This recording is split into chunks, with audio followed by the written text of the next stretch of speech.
Quando você faz uma vitamina, sabe do que ela é feita porque viu cada pedacinho de fruta que colocou no copo do liquidificador.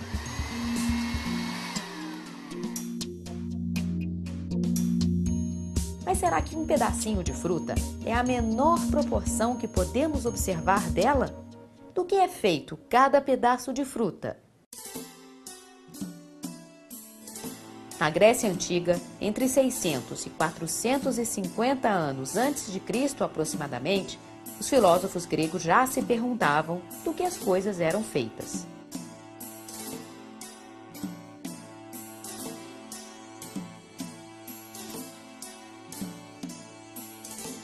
É incrível imaginar que todas essas teorias foram desenvolvidas apenas por meio da observação, do raciocínio lógico e da retórica, sem qualquer recurso científico. A teoria dos elementos fundamentais foi dominante no Ocidente durante séculos, influenciou culturas, religiões e ciência e está presente até hoje. Os chamados alquimistas perceberam que a matéria era constituída por muitos outros elementos.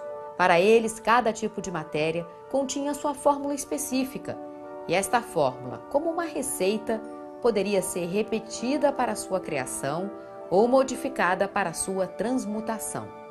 Eles realizaram muitas experiências e desenvolveram métodos de pesquisa fundamentais para a ciência.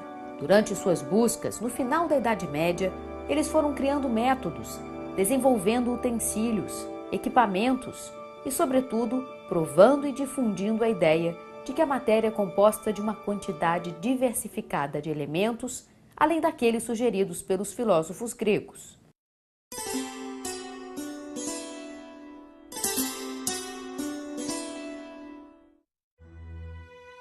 Alguns alquimistas deixaram um legado de informações muito respeitadas pela ciência, entre elas os princípios para a criação do método científico. Em 1661, o cientista irlandês Robert Boyle publicou The Skeptical Chemist, onde reuniu comportamentos e percepções de mais de 100 anos de ciência. O livro marcou o início do processo de abandono da alquimia como base da química e defendeu a utilização de métodos experimentais.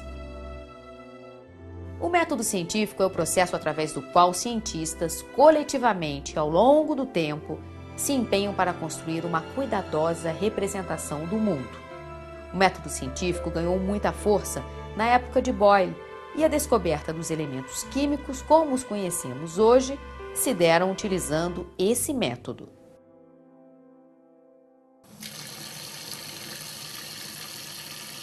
No século XVIII, Lavoisier realiza uma experiência muito importante. Ele descobre que a água não é um elemento fundamental, e sim que é formada por dois outros elementos, hidrogênio e oxigênio. Lavoisier conseguiu comprovar também que a massa dos gases utilizados para formar água era igual à massa de água formada após a experiência. A partir do resultado desses estudos, ele descobre uma das leis mais famosas da história da química, a lei da conservação da massa.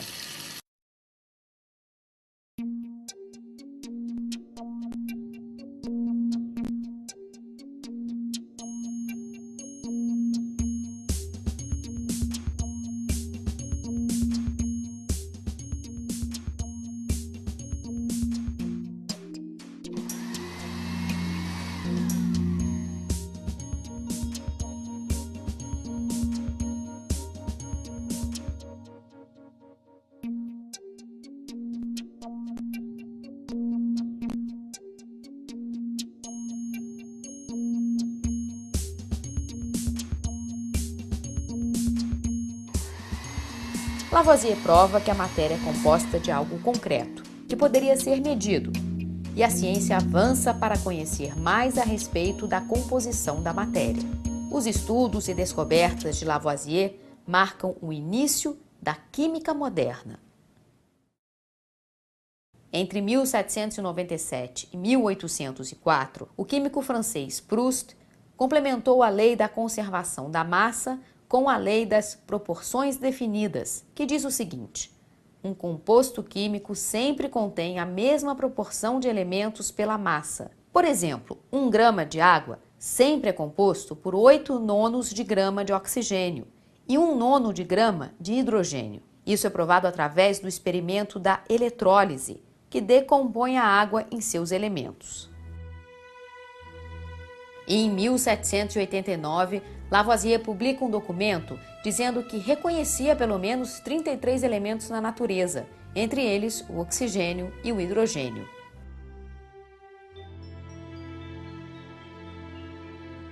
Por volta de 1818, o cientista sueco Jöns Jacob Berzelius aumentou para 49 o número de elementos aceitos na época.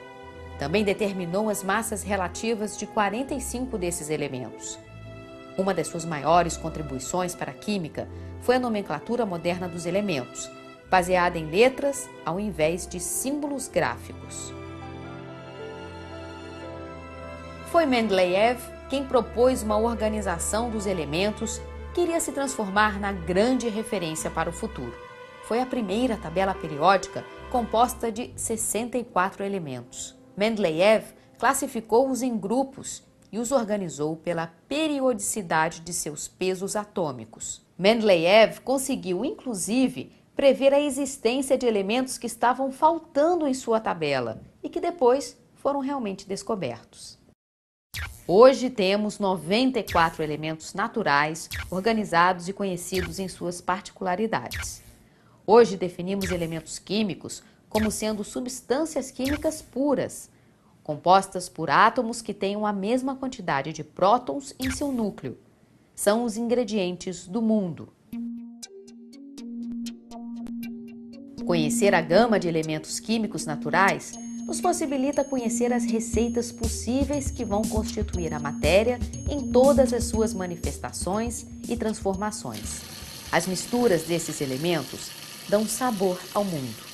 Sabores novos se somam a sabores antigos e nosso gosto pelo mundo se amplia e se renova, enquanto o conhecimento, com o tempo, se transforma. A menina vira mulher, a madeira carvão, o metal vira ferrugem, o trigo pão, o sal vira tempero, o sorriso alegria, o açúcar vira melado, a noite dia.